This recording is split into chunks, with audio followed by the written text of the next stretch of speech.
ਵਾਹਿਗੁਰੂ ਸਾਹਿਬ ਜੀ। ਇੱਕ ਓੰਕਾਰ ਸਤਿਗੁਰ ਪ੍ਰਸਾਦ। ਸ੍ਰੀ ਨਾਨਕ ਅੰਗਦ ਗੁਰੂ ਅਮਰਦਾਸ ਪਦ ਬੰਦ। ਰਾਮਦਾਸ ਅਰਜਨ ਗੁਰੂ ਬਰ ਸ੍ਰੀ ਹਰਿ ਗੋਬਿੰਦ। ਹਰੀ ਰਾਏ ਹਰਿ ਕ੍ਰਿਸ਼ਨ ਗੁਰ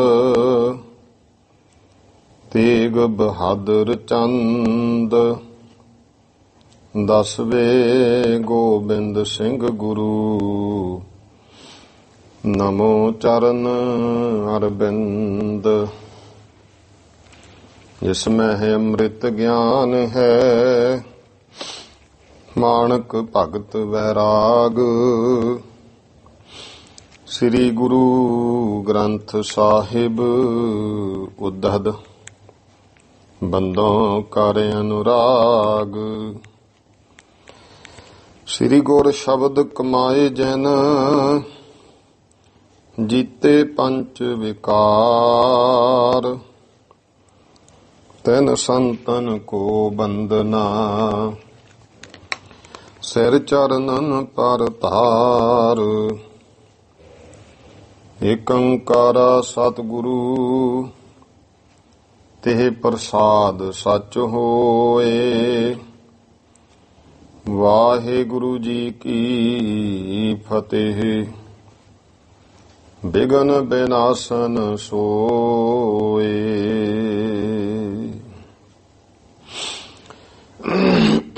ਵਾਹਿਗੁਰੂ ਜੀ ਕਾ ਖਾਲਸਾ ਵਾਹਿਗੁਰੂ ਜੀ ਕੀ ਫਤਿਹ।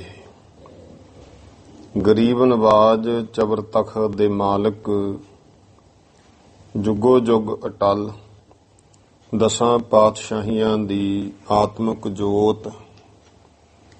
ਧੰਨ ਧੰਨ ਸ੍ਰੀ ਗੁਰੂ ਗ੍ਰੰਥ ਸਾਹਿਬ ਜੀ ਮਹਾਰਾਜ। ਗੁਰੂ ਸਾਹਿਬ ਜੀ ਦੀ ਕਿਰਪਾ ਬਖਸ਼ਿਸ਼ ਹੋਈ ਹੈ। ਸ਼ਾਮ ਦੇ ਸਮੇਂ ਮਹਾਰਾਜ ਨੇ ਸਤਸੰਗ ਘੜੀਆਂ ਬਖਸ਼ਿਸ਼ ਕੀਤੀਆਂ ਹਨ। ਗੁਰੂ ਗਰੀਬ ਨਵਾਜ ਪਾਤਸ਼ਾਹ ਦੀ ਕਿਰਪਾ ਸਦਕਾ ਜੋ ਇਤਿਹਾਸ ਦੀ ਲੜੀਵਾਰ ਕਥਾ ਚੱਲ ਰਹੀ ਹੈ, ਬਹੁਤ ਹੀ ਸਤਿਕਾਰਯੋਗ ਤ੍ਰੇਹਣ ਵੰਸ਼ ਵਿੱਚੋਂ ਸ਼੍ਰੀਮਾਨ ਕਵੀ ਸੰਤ ਤ੍ਰੇਹਣ ਪ੍ਰੇਮ ਸਿੰਘ ਜੀ, ਉਹਨਾਂ ਦੁਆਰਾ ਰਚਿਤ ਸ੍ਰੀ ਗੁਰਪੁਰ ਪ੍ਰਕਾਸ਼ ਗ੍ਰੰਥ, ਜੋ ਕਿ ਦਸਾਂ ਪਾਤਸ਼ਾਹੀਆਂ ਦਾ ਸੋਹਣਾ ਸੁੰਦਰ ਇਤਿਹਾਸ ਸੰਤ ਤ੍ਰੇਹਣ ਜੀ ਨੇ ਲਿਖਿਆ ਹੈ। ਧੰਨ ਗੁਰੂ ਨਾਨਕ ਦੇਵ ਜੀ ਮਹਾਰਾਜ ਦੇ ਜੀਵਨ ਪ੍ਰਸੰਗ ਆਪਾਂ ਸਰਵਣ ਕਰ ਰਹੇ ਹਾਂ। ਸਤਿਗੁਰੂ ਪਾਤਸ਼ਾਹ ਮਹਾਰਾਜ ਦੀ ਕਿਰਪਾ ਸਦਕਾ ਕੱਲ 57ਵੇਂ ਘਰ ਦੇ ਪ੍ਰਸੰਗ ਜੋ ਸਰਵਣ ਕੀਤੇ ਕਿ ਗਰੀਬ ਨਵਾਜ ਪਾਤਸ਼ਾਹ ਜੀ ਬਾਬਾ ਬੁੱਢਾ ਜੀ ਦਾ ਜੋ ਜੀਵਨ ਪ੍ਰਸੰਗ ਹੈ ਕਿ ਸਤਿਗੁਰੂ ਪਾਤਸ਼ਾਹ ਦੇ ਚਰਨਾਂ 'ਚ ਆਏ, ਜੋ ਕਿ ਰੰਧਾਵੇ ਗੋਤ ਵਿੱਚ ਜੱਟ ਜ਼ਿਮੀਂਦਾਰ ਪਰਿਵਾਰ ਦੇ ਵਿੱਚ ਬਾਬਾ ਜੀ ਪੈਦਾ ਹੋਏ ਔਰ ਸਤਿਗੁਰੂ ਦੀ ਕਿਰਪਾ ਹੋਈ ਕਿ ਜਿਵੇਂ ਮਾਤਾ ਨੇ ਅੱਗ ਬਾਲਣ ਵਾਸਤੇ ਕਿਹਾ ਤੇ ਬਾਬਾ ਜੀ ਨੇ ਵੱਡੀਆਂ ਲੱਕੜਾਂ ਨੂੰ ਅੱਗ ਲਾਉਣੀ ਸ਼ੁਰੂ ਕੀਤੀ, ਪਰ ਉਹ ਮੱਚੀਆਂ ਨਹੀਂ। ਮਾਤਾ ਕਹਿੰਦੀ, ਪੁੱਤਰ ਪਹਿਲਾਂ ਛੋਟੀਆਂ ਲੱਕੜਾਂ ਨੂੰ ਅੱਗ ਲਾ। ਮਹਾਰਾਜ ਨੂੰ ਦੱਸਣ ਲੱਗੇ, ਮਹਾਰਾਜ ਵੀ ਮੇਰੇ ਮਨ ਤੇ ਐਸਾ ਅਸਰ ਹੋਇਆ ਕਿ ਕਾਲ ਔਰ ਅਗਨੀ ਇੱਕੋ ਬਰਾਬਰ ਹੈ।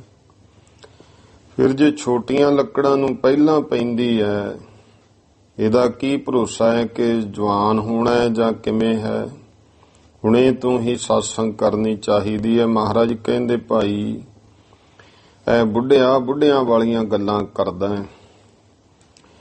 ਉਸੇ ਸਮੇਂ ਐਸਾ ਸਰੀਰ ਬਣ ਗਿਆ। ਮਾਤਾ ਪਿਤਾ ਉਹ ਵੀ ਦੇਖ ਕੇ, ਮਹਾਰਾਜ ਇਹ ਕੀ ਹੋਇਆ? ਸਤਿਗੁਰੂ ਕਹਿੰਦੇ ਜੋ ਅਕਾਲ ਪੁਰਖ ਦੀ ਮੌਜ ਹੈ। ਫਿਰ ਬਾਬਾ ਬੁੱਢਾ ਜੀ ਇੱਥੇ ਹੀ ਰਹੇ ਪਹਿਲਾਂ ਵਰਗਾ ਹੀ। ਫਿਰ ਉਸੇ ਤਰ੍ਹਾਂ ਸਰੀਰ ਬਾਲਕ ਅਵਸਥਾ, ਫਿਰ ਜਵਾਨ ਹੋਏ, ਵਿਆਹ ਸ਼ਾਦੀ ਹੋਈ, ਔਰ ਪੀੜ੍ਹੀ ਦਰ ਪੀੜ੍ਹੀ ਗੁਰੂ ਮਹਾਰਾਜ ਦੇ ਘਰ ਦਰ ਦੀ ਸੇਵਾ ਬਾਬਾ ਬੁੱਢਾ ਜੀ ਤੇ ਉਹਨਾਂ ਦੇ ਪਰਿਵਾਰ ਨੇ ਅਣਥੱਕ ਕੀਤੀ। ਔਰ ਬ੍ਰਹਮ ਗਿਆਨੀਆਂ ਦਾ ਪਰਿਵਾਰ ਹੋਇਆ ਹੈ। ਜੋ ਵੀ ਬਾਬਾ ਬੁੱਢਾ ਜੀ ਦੀ ਅੰਸ਼ ਬੰਸ਼ ਵਿੱਚ ਬ੍ਰਹਮ ਗਿਆਨੀ ਹੀ ਪੈਦਾ ਹੋਏ। ਐਸਾ ਮਹਾਰਾਜ ਦੀ ਦਇਆ ਮਿਹਰ। ਉਸ ਉਪਰੰਤ ਫਿਰ ਇਹ ਕਥਾ ਕਿ ਭਾਈ ਮੰਨ ਲਓ ਤੇ ਮੰਗੋ ਸਤਿਗੁਰੂ ਪਾਤਸ਼ਾਹ ਜੀ ਦੇ ਚਰਨਾਂ 'ਚ ਆਏ। ਕਹਿਣ ਲੱਗੇ ਮਹਾਰਾਜ ਕਿਰਪਾ ਕਰਕੇ ਉਪਦੇਸ਼ ਦੇਵੋ ਜੋ ਜਨਮ ਮਰਨ ਕੱਟਿਆ ਜਾਵੇ। ਤੋ ਸਤਿਗੁਰੂ ਸੱਚੇ ਪਾਤਸ਼ਾਹ ਮਹਾਰਾਜ ਕਹਿੰਦੇ ਭਾਈ ਸਤੋ ਗੁਣੀ ਤਪ ਕਰਨਾ ਹੈ। ਇੱਕ ਤਮੋ ਗੁਣੀ ਤਪ ਹੈ, ਇੱਕ ਰਜੋ ਗੁਣੀ ਤਪ ਹੈ। ਕੋਈ ਧੂਣੀਆਂ ਤਾਪਦਾ ਹੈ, ਕੋਈ ਪਾਣੀ ਵਿੱਚ ਖੜਦਾ ਹੈ, ਕੋਈ ਬ੍ਰਤ, ਕੋਈ ਸਰਦੀ ਸਹਿੰਦਾ ਹੈ, ਕੋਈ ਉੱਪਰ ਨੂੰ ਬਾਹਾਂ, ਕੋਈ ਸਿਰ ਦੇ ਪਰਨੇ। ਇਹ ਹੈ ਤਮੋ ਗੁਣੀ ਤਪ। ਇੱਕ ਹੈ ਰਜੋ ਗੁਣੀ, ਜੰਗਲ ਵਿੱਚ ਜਾ ਕੇ ਬੈਠਾ ਔਰ ਕੰਦ ਮੂਲ ਚੁਣ ਚੁਣ ਕੇ ਖਾਣੇ, ਜਾਂ ਤੀਰਥਾਂ ਦੇ ਕਿਨਾਰੇ ਪਰ ਬੈਠ ਕੇ ਹੀ ਤਪ ਕਰਨਾ, ਜਾਂ ਭੂਮੀ ਤੇ ਭਰਮਣ ਕਰਦੇ ਰਹਿਣਾ। ਇਹ ਜਿਹੜੇ ਤਪ ਨੇ ਇਹ ਰਜੋ ਗੁਣੀ ਤਪ ਹਨ। ਮਹਾਰਾਜ ਕਹਿੰਦੇ ਇੱਕ ਹੈ ਸਤੋ ਗੁਣੀ ਤਪ। ਮਨ ਬਿਰਤੀ ਇਕਾਗਰਤਾ ਕਰਕੇ ਸਤਸੰਗ ਕਰਨੀ, ਗੁਰੂ ਕੀ ਕਥਾ ਕੀਰਤਨ ਸਰਵਣ ਕਰਨਾ।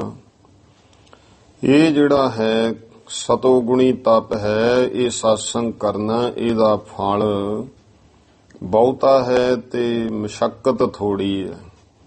ਦੂਜੇ ਜਿਹੜੇ ਨੇ ਤਪ, ਉਹਨਾਂ ਦੇ ਵਿੱਚ ਮਿਹਨਤ ਮਸ਼ੱਕਤ ਬਹੁਤੀ ਹੈ ਤੇ ਫਲ ਥੋੜਾ ਹੈ।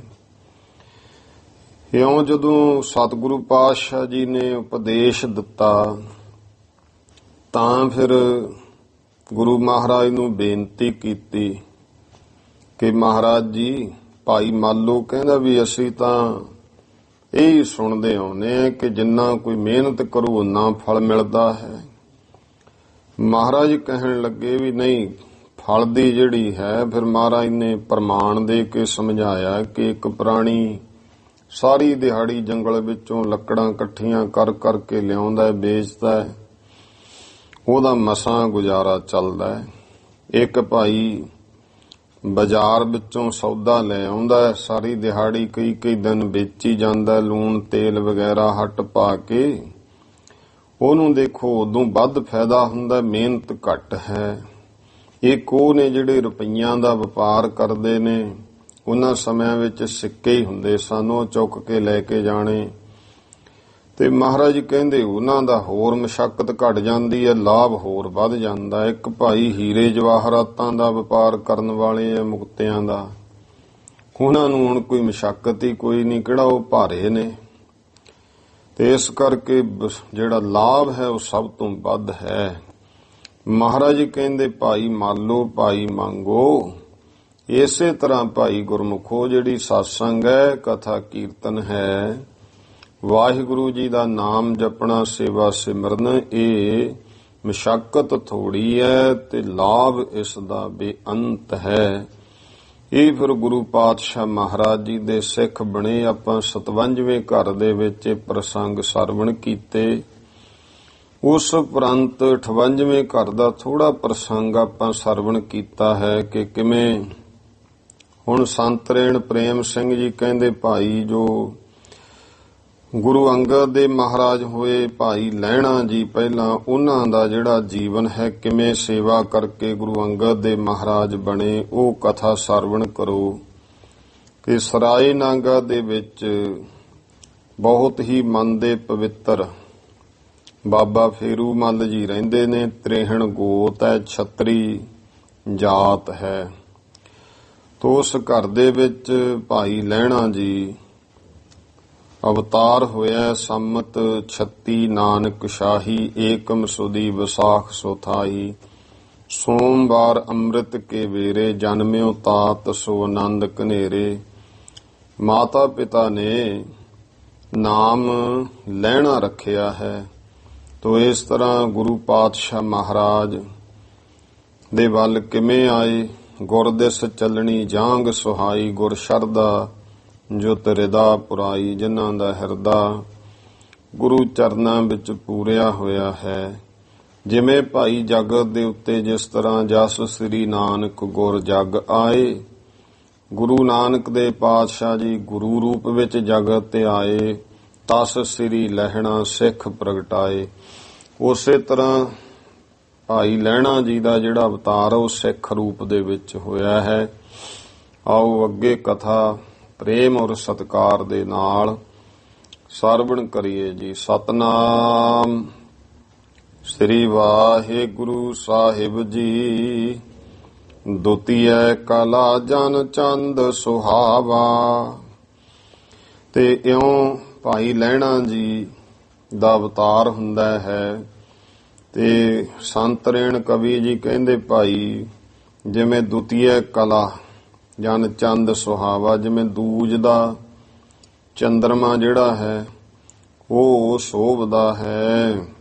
ਬ੍ਰਿਧ ਹੈ ਦੇਹ ਜਿਮ ਕਾਲ ਵਿਹਾਵਾ। ਤੇ ਉਹ ਦਿਨੋਂ ਦਿਨ ਵੱਧਦਾ। ਇਸੇ ਤਰ੍ਹਾਂ ਭਾਈ ਜਿਵੇਂ ਜਿਵੇਂ ਸਮਾਂ ਬੀਤਦਾ ਗਿਆ ਤੋ ਸ੍ਰੀ ਲਹਿਣਾ ਜੀ ਦੇ ਇਹ ਸਰੀਰ ਦੇ ਉਸੇ ਤਰ੍ਹਾਂ ਵਧਣ ਫੁੱਲਣ ਲੱਗੀ ਹੈ। 14 ਬਰਖ ਆਰ ਬਲਾ ਹੋਈ। ਤੇ ਜਦੋਂ 14 ਸਾਲ ਦੀ ਉਮਰ ਹੋਈ, ਜਿਨਹਿ ਬਿਕਾਰ ਨ ਪਰਸਿਓ ਕੋਈ। ਜਿਨ੍ਹਾਂ ਨੂੰ ਕੋਈ ਵੀ ਵਿਕਾਰ ਜਿਹੜਾ ਹੈ ਵਿਸ਼ਾ ਵਿਕਾਰ ਉਹ ਪਰਸਿਆ ਨਹੀਂ ਹੈ। ਪੁਰ ਖਡੂਰ ਮੈਂ ਭਇਓ ਵਿਵਾਹੇ।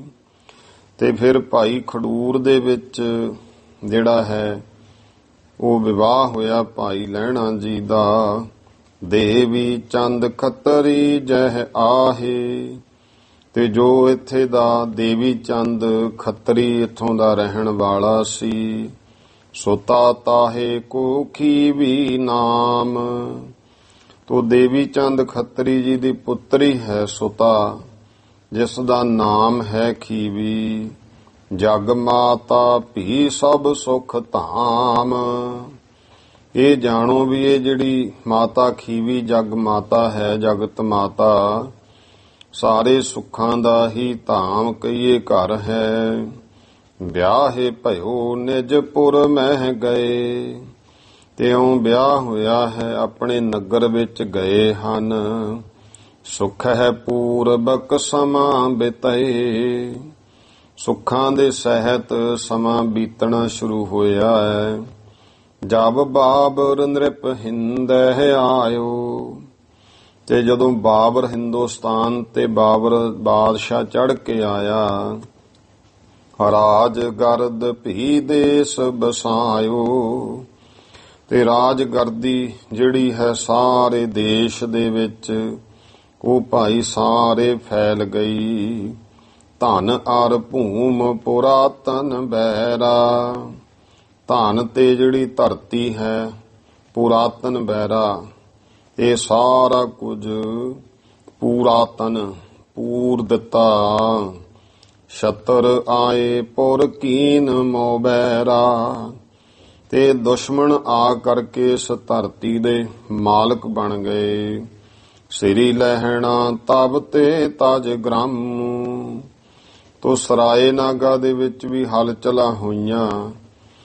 ਤੋ ਸ੍ਰੀ ਲਹਿਣਾ ਜੀ ਉਸ ਸਮੇਂ ਆਪਣਾ ਨਗਰ ਛੱਡ ਕਰਕੇ ਆਨ ਖਡੂਰ ਬਿਖੈ ਕੀਏ ਧੰਮ। ਖਡੂਰ ਸਾਹਿਬ ਦੇ ਵਿੱਚ ਆ ਕੇ ਵਾਸਾ ਕਰ ਲਿਆ। ਕਿਉਂਕਿ ਕਿਵੇਂ ਦੇਖੋ ਉਹ ਸਾਰਾ ਬਹੁਤ ਹੀ ਵਿਸਥਾਰ ਨਾਲ ਭਾਈ ਸੰਤੋਖ ਸਿੰਘ ਜੀ ਨੇ ਲਿਖਿਆ। ਪਿਤਾ ਚੜ੍ਹਾਈ ਕਰ ਗਏ ਸਨ। ਕਿਵੇਂ ਜਿਹੜੇ ਵਿਰੋਧੀ ਸੀ ਉਹਨਾਂ ਨੇ ਦੋਸ਼ ਵੀ ਲਾਏ ਸੀ ਕਿ ਇਹ ਜਿਹੜਾ ਹੈ ਹਿਸਾਬ ਕਿਤਾਬ ਵਿੱਚ ਗੜਬੜ ਕਰਦੇ ਨੇ। ਪਰ ਜਦੋਂ ਆਖਰ ਹਿਸਾਬ ਕਿਤਾਬ ਹੋਇਆ ਤੇ ਸਾਰਾ ਸਹੀ ਨਿਕਲਿਆ। ਜੋ ਗੁਰਮੁਖੋ ਫਿਰ ਜਿਹੜਾ ਤਖਤ ਮੱਲ ਹੋਣੀ ਇਹ ਜਿਹੜੇ ਸਨ ਉੱਥੋਂ ਦੇ ਮੁਖੀ ਸੀ, ਉਹਨਾਂ ਦੇ ਮੁਨਸ਼ੀ ਸਨ। ਗੁਰੂ ਪਾਤਸ਼ਾਹ ਮਹਾਰਾਜ ਉਹ ਸਮਾਂ ਪਾ ਕੇ ਖਡੂਰ ਸਾਹਿਬ ਆ ਗਏ। ਭਾਦੋਏ ਗ੍ਰਹਿ 51 ਮਾਹੇ। ਭਾਦੋਂ ਦਾ ਮਹੀਨਾ, ਗ੍ਰਹਿ ਕਹੀਏ 9 51, ਭਾਵ 9 ਭਾਦੋਂ 51 ਮਾਹੇ। ਨਾਨਕ ਸ਼ਾਹੀ ਜੋ ਸੰਮਤ 51 ਹੈ, ਉਸ ਸਮੇਂ ਗੁਰੂ ਪਾਤਸ਼ਾਹ ਧੰਨ ਗੁਰੂ ਨਾਨਕ ਦੇ ਮਹਾਰਾਜ ਦਾ ਸਰੀਰ ਉਮਰ 51 ਸਾਲ ਦੀ ਹੈ। ਜਦੋਂ ਇੱਧਰ ਸ੍ਰੀ ਲਹਿਣੇ ਘਰ ਸੁੱਤ ਜਨ ਮਾਹੇ, ਬਾਬਾ ਲਹਿਣਾ ਜੀ ਦੇ ਘਰ ਪੁੱਤਰ ਨੇ ਜਨਮ ਲਿਆ ਹੈ। ਸ੍ਰੀ ਦਾਸੂ ਜੀ ਨਾਮ ਰਖਾਇਓ, ਤੇ ਉਸ ਦਾ ਨਾਮ ਸ੍ਰੀ ਬਾਬਾ ਦਾਸੂ ਜੀ ਰੱਖਿਆ ਹੈ। ਸੰਮਤ ਜਬ 53 ਆਇਓ, ਤੇ ਫਿਰ 2 ਸਾਲਾਂ ਬਾਅਦ ਦੂਸਰੇ ਪੁੱਤਰ ਬਾਬਾ ਦਾਤੂ ਜੀ, ਜਦੋਂ ਭਾਈ 53 ਸੰਮਤ ਆਇਆ, ਭਾਵ ਨਾਨਕ ਸ਼ਾਹੀ ਸੰਮਤ 53, ਕਿ ਉਸ ਸਮੇਂ ਸ੍ਰੀ ਗੁਰੂ ਨਾਨਕ ਦੇ ਮਹਾਰਾਜ ਦੀ ਸਰੀਰ ਉਮਰ 53 ਸਾਲ ਸੀ। ਤੇ ਜਦੋਂ ਇਹ ਸਾਲ ਆਇਆ ਹੈ, ਜੇਠ ਮਾਸ ਤਿਥ ਪੰਚਮ ਭਈ, ਜੇਠ ਮਹੀਨੇ ਦੀ ਜਿਹੜੀ ਤਿਥੀ ਹੈ ਉਹ 5ਵੀਂ ਤਿਥ ਸੀ। ਜਨਮੀ ਸੁਤਾ ਖੁਸ਼ੀ ਬਹੁ ਭਈ, ਤੇ ਉਸ ਸਮੇਂ ਪੁੱਤਰੀ ਜਨਮੀ। ਬਾਬਾ ਦਾਤੂ ਜੀ ਤੀਜੇ ਥਾਂ ਤੇ ਸਨ। ਜਨਮੀ ਸੁਤਾ, ਪੁੱਤਰੀ ਦਾ ਜਨਮ ਹੋਇਆ, ਬਹੁਤ ਖੁਸ਼ੀਆਂ ਹੋਈਆਂ। ਮਾਨੋ ਭਗਤੀ ਰੂਪ ਧਰਾਇਓ, ਇਉਂ ਮਾਨੋ ਕਿ ਭਗਤੀ ਨੇ ਹੀ ਆਪਣਾ ਰੂਪ ਧਾਰਿਆ ਹੈ। ਬੀਬੀ ਅਮਰੋ ਨਾਮ ਰਖਾਇਓ, ਇਸ ਦਾ ਨਾਮ ਬੀਬੀ ਅਮਰੋ ਜੀ ਰੱਖਿਆ ਗਿਆ। 50 ਸੰਮਤ ਖਟ ਕੇ, 50 ਸੰਮਤ ਖਟ ਕੇ ਮਾਹੇ, ਫਿਰ 50 ਤੇ ਖਟ 6, ਭਾਵ 56 ਨਾਨਕ ਸ਼ਾਹੀ ਸੰਮਤ। ਇਧਰ ਗੁਰੂ ਨਾਨਕ ਦੇ ਪਾਤਸ਼ਾਹ ਜੀ ਸਰੀਰ ਉਮਰ 57 ਸਾਲ।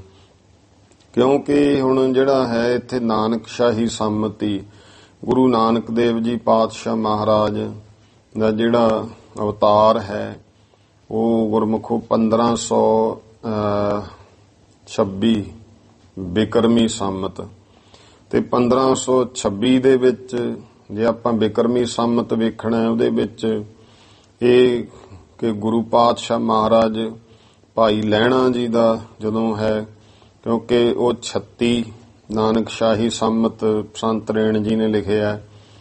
ਹੁਣ 26 ਦੇ ਵਿੱਚ ਜੇ ਆਪਾਂ 36 ਜੋੜ ਦਈਏ ਤੇ 62 ਬਣ ਗਏ, ਭਾਵ ਉਦੋਂ ਬਿਕਰਮੀ ਸੰਮਤ ਜਿਹੜਾ ਸੀ 1562 ਸੀ, ਜਦੋਂ ਜਿਹੜਾ ਭਾਈ ਲਹਿਣਾ ਜੀ ਦਾ ਜਨਮ ਅਵਤਾਰ ਹੋਇਆ ਗੁਰੂ ਅੰਗਦ ਦੇ ਪਾਤਸ਼ਾਹ ਜੀ ਮਹਾਰਾਜ ਦਾ। ਤੇ ਜਿਹੜਾ ਫਿਰ ਈਸਵੀ ਸੰਮਤ ਹੈ ਉਹ ਹੁਣ 1469 ਹੈ, ਤੇ 69 ਦੇ ਵਿੱਚ 36 ਜੋੜ ਲਈਏ ਤਾਂ ਗੁਰਮੁਖੋ ਉਹ ਬਣ ਜਾਂਦੇ ਨੇ 5, 17 ਆਪਣੇ 1505 ਬਣ ਗਏ, ਜਿਹੜਾ ਈਸਵੀ ਸੰਮਤ ਆ ਜਾਂਦਾ।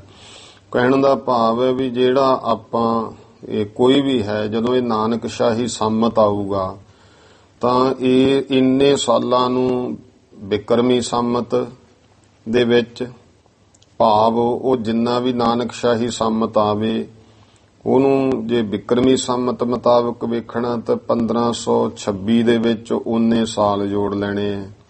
ਈਸਵੀ ਸਨ ਵੇਖਣਾ ਹੈ ਤਾਂ 1469 ਹੈ, ਉਹਦੇ ਵਿੱਚ ਅੱਗੇ 19 ਸਾਲ ਜੋੜ ਦੇਣੇ ਹੈ। ਕਿਉਂਕਿ ਇੱਥੇ ਸਾਰਾ ਹੁਣ ਨਾਲ ਇਵੇਂ ਹੀ ਦੱਸ ਰਹੇ ਨੇ ਇਹਨਾਂ ਸੰਤ ਰੇਣ ਜੀ ਨੇ, ਜਿਹੜਾ ਹੈ ਉਹ ਇਹ ਨਾਨਕ ਸ਼ਾਹੀ ਸੰਮਤ, ਜਿਵੇਂ ਭਾਦੋਂਏ ਗ੍ਰਹਿ 51 ਮਾਹੇ, ਵੀ ਨਾਨਕ ਸ਼ਾਹੀ ਸੰਮਤ 51 ਸੀ। ਉਹਦਾ ਭਾਵ ਕਿ ਉਸ ਸਮੇਂ ਗੁਰੂ ਨਾਨਕ ਦੇ ਪਾਤਸ਼ਾਹ ਸਰੀਰ ਰੂਪ ਵਿੱਚ ਨੇ 51 ਸਾਲ ਦੀ ਉਮਰ ਸੀ ਜਦੋਂ ਬਾਬਾ ਦਾਸੂ ਜੀ ਦਾ ਜਨਮ ਹੋਇਆ। ਹੁਣ ਇਸ ਨੂੰ ਜੇ ਬਿਕਰਮੀ ਸੰਮਤ ਦੇ ਮੁਤਾਬਕ ਵੇਖਣਾ ਹੈ ਤਾਂ 1526 ਦੇ ਵਿੱਚ 51 ਹੋਰ ਜੋੜ ਦਿਓ, ਤੇ ਇਹਦੇ ਨਾਲ ਇਹ ਬਣ ਜਾਣੇ ਹਨ 77। ਵੀ ਉਸ ਸਮੇਂ ਭਾਵ 1577 ਬਿਕਰਮੀ ਸੰਮਤ ਸੀ। ਤੇ ਸ਼ਾਇਦ ਇੰਨਾ ਹੀ ਆ ਵੀ ਮੇਰਾ ਜੋੜ ਘਟਾਓ ਜੀ ਥੋੜੀ ਜਿਹੀ ਇਹੋ ਜਿਹੀ ਹੋਈ ਹੈ। ਤੇ ਜੇ ਹੁਣ ਈਸਵੀ ਸੰਨ ਵੇਖਣਾ ਹੈ ਕਿ ਕਿੰਨਾ ਸੀ ਜਦੋਂ ਬਾਬਾ ਦਾਸੂ ਜੀ ਦਾ ਜਨਮ ਹੋਇਆ ਤਾਂ 1469 ਹੈ। 1469 ਦੇ ਵਿੱਚ 51 ਜੋੜ ਲਈਏ ਤੇ ਇਹ ਬਣ ਜਾਣੇ ਆ 20, 1520 ਦਾ ਲਾ ਲਓ। ਤੇ ਇਸ ਤਰ੍ਹਾਂ ਇਹ ਐਵੇਂ ਹੀ ਜੋੜੀ ਜਾਣਾ ਹੈ। ਜਿਵੇਂ ਉਸ ਤੋਂ ਬਾਅਦ ਫਿਰ ਜਿਹੜਾ ਹੈ ਬੀਬੀ ਅਮਰੋ ਜੀ, ਉਹ ਹੁਣ ਜਿਹੜਾ ਸੰਨ ਹੈ ਉਹ 1522 ਆ ਗਿਆ। ਤੇ ਜੇ ਬਿਕਰਮੀ ਸੰਮਤ ਦੇਖਣਾ ਹੈ ਉਹ 1579 ਆ ਗਿਆ। ਤੇ ਫਿਰ ਗੁਰਮੁਖੋ ਬਾਬਾ ਦਾਤੂ ਜੀ, ਉਹ ਹੁਣ 56 ਜੋੜੀ ਜਾਣੇ ਆ। ਕਹਿਣ ਦਾ ਭਾਵ ਵੀ ਇਉਂ ਹੀ ਜੁੜੀ ਜਾਣਾ। ਫਿਰ ਉਹ 1525 ਸੰਨ ਬਣ ਗਿਆ। ਤੇ ਇਧਰ ਜਿਹੜਾ ਹੈ 26 ਦੇ ਵਿੱਚ ਇਉਂ 56 ਜੋੜ ਲੈਣੇ ਆ।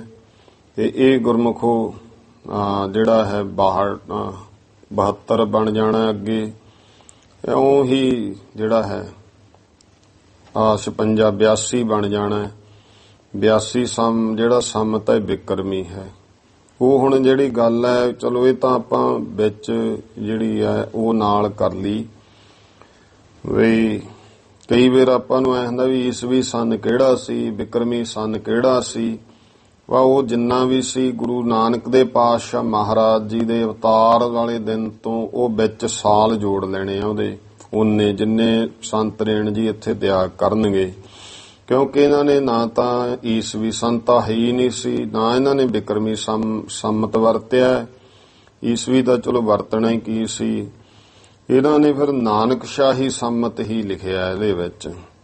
ਕਹਿੰਦੇ ਭਾਈ 50 ਸੰਮਤ ਖੱਟ ਕੇ ਮਾਹੇ, 50 ਸੰਮਤ ਭਾਵ 50 ਤੇ ਅੱਗੇ ਖੱਟ 6, 56 ਨਾਨਕਸ਼ਾਹੀ ਸੰਮਤ ਦੇ ਵਿੱਚ ਮੇਖ ਮਾਸ ਸੰਕਰਾਂਤ ਲਖਾਹੇ। ਕਹਿੰਦੇ ਮੇਖ ਮਾਸ ਵਿਸਾਖੀ ਦੇ ਮਹੀਨੇ ਦੀ ਉਹਦੇ ਭਾਈ ਸੰਗਰਾਂਦ ਸੀ। ਸੁੱਤ ਦੋਤੀਏ ਤਬ ਭਵ ਕੋ ਧਾਰਾ। ਇਉਂ ਪਹਿਲਾ ਪੁੱਤਰ ਬਾਬਾ ਦਾਸੂ ਜੀ, ਫਿਰ ਭਾਈ ਬੀਬੀ ਅਮਰੋ ਧੀ ਹੋਈ। ਉਸ ਤੋਂ ਬਾਅਦ ਦੂਜੇ ਪੁੱਤਰ ਤੀਜੇ ਥਾਂ ਤੇ ਜਿਹੜੇ ਹੈ ਸੁੱਤ ਦੋਤੀਏ ਤਬ ਭਵ ਕੋ ਧਾਰਾ, ਉਹਨਾਂ ਨੇ ਜਨਮ ਧਾਰਿਆ ਹੈ। ਸ੍ਰੀ ਦਾਤੂ ਜੀ ਨਾਮ ਉਚਾਰਾ, ਉਹਨਾਂ ਦਾ ਨਾਮ ਸ੍ਰੀ ਬਾਬਾ ਦਾਤੂ ਜੀ ਰੱਖਿਆ ਹੈ। ਇਸ ਪੁਰ ਕੇਰ ਨਾਰ ਨਰ ਜੋ। ਇਸ ਤਰ੍ਹਾਂ ਨਗਰ ਦੇ ਮਾਈ ਭਾਈ ਜੋ ਇੱਥੋਂ ਦੇ ਖਡੂਰ ਦੇ ਸਨ, ਸੇਵਕ ਦੁਰਗਾ ਕੇ ਸਭ ਸੋ। ਇਹ ਉਦੋਂ ਲਗਭਗ ਸਾਰੇ ਨਗਰ ਦੇ ਲੋਕ ਖਡੂਰ ਸਾਹਿਬ ਦੇ ਦੁਰਗਾ ਦੇ ਸੇਵਕ ਸਨ। ਜਾਹੇ ਬਰਖ ਦਿਨ ਮੈਂ ਸ੍ਰੀ ਜਵਾਲਾ। ਤੇ ਇਉਂ ਭਾਈ ਹਰ ਸਾਲ ਇੱਕ ਦਿਨ, ਫਿਰ ਸਾਲ ਬਾਅਦ ਜਵਾਲਾ ਜੀ ਦਰਸ਼ਨ ਕਰਨ ਜਾਂਦੇ।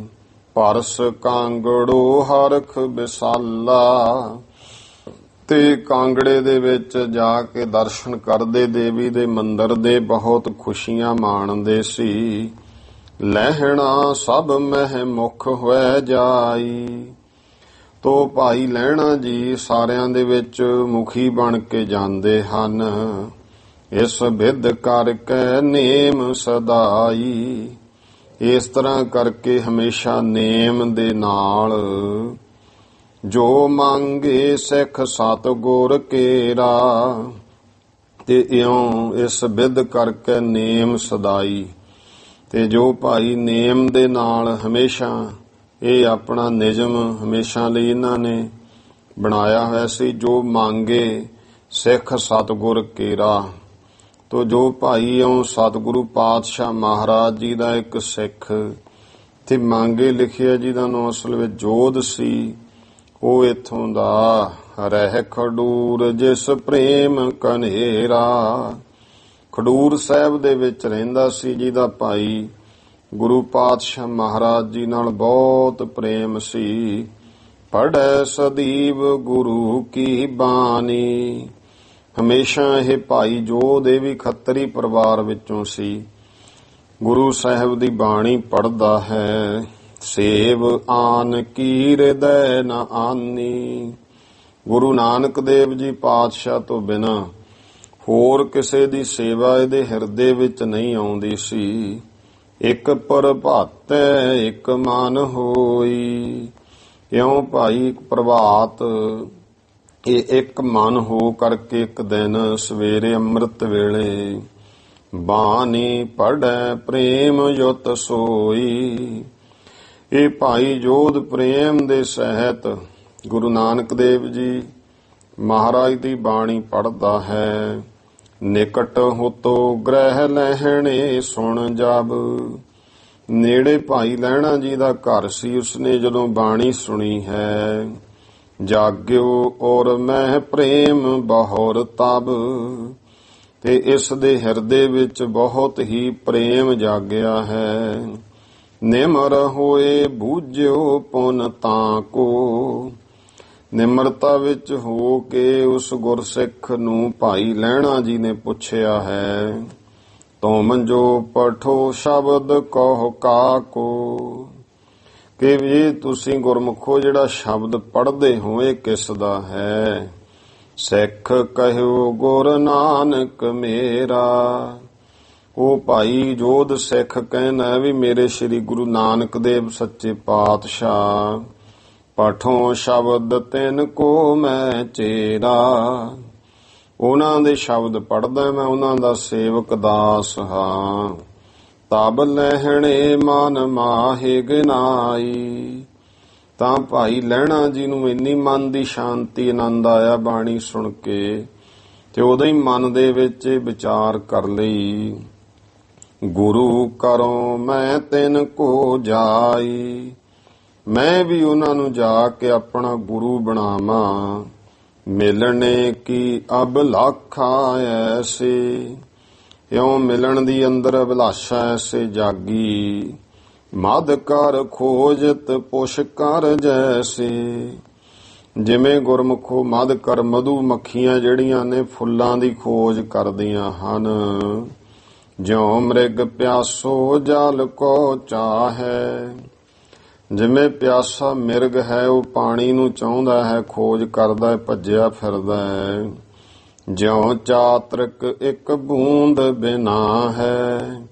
ਹੁਣ ਦਰਸ਼ਨਾਂ ਬਿਨਾਂ ਐਸੀ ਤੜਫ ਪੈਦਾ ਹੋ ਗਈ ਜਿਵੇਂ ਚਾਤ੍ਰਿਕ ਇੱਕ ਬੂੰਦ ਤੋਂ ਬਿਨਾਂ ਤੜਫਦਾ ਹੈ, ਉਹ ਸਵੰਤੀ ਬੂੰਦ ਦੀ ਹੀ ਇੱਛਾ ਕਰਦਾ ਹੈ। ਇਉਂ ਭਾਈ ਸਤਿਗੁਰੂ ਦੇ ਦਰਸ਼ਨਾਂ ਦੀ ਭਾਈ ਲਹਿਣਾ ਜੀ ਦੇ ਮਨ ਵਿੱਚ ਇੱਛਾ ਪੈਦਾ ਹੋਈ। ਦੇਵੀ ਪਰਸਨ ਕੋ ਦਿਨ ਆਇਓ। ਉਹ ਦਿਨ ਆ ਗਿਆ ਜਦੋਂ ਜੱਥਾ ਲੈ ਕੇ ਜਾਂਦੇ ਸਨ ਦੇਵੀ ਦੇ ਦਰਸ਼ਨਾਂ ਦਾ। ਸਭ ਮਿਲ ਜਾਵਨ ਮਤ ਠਹਿਰਾਇਓ।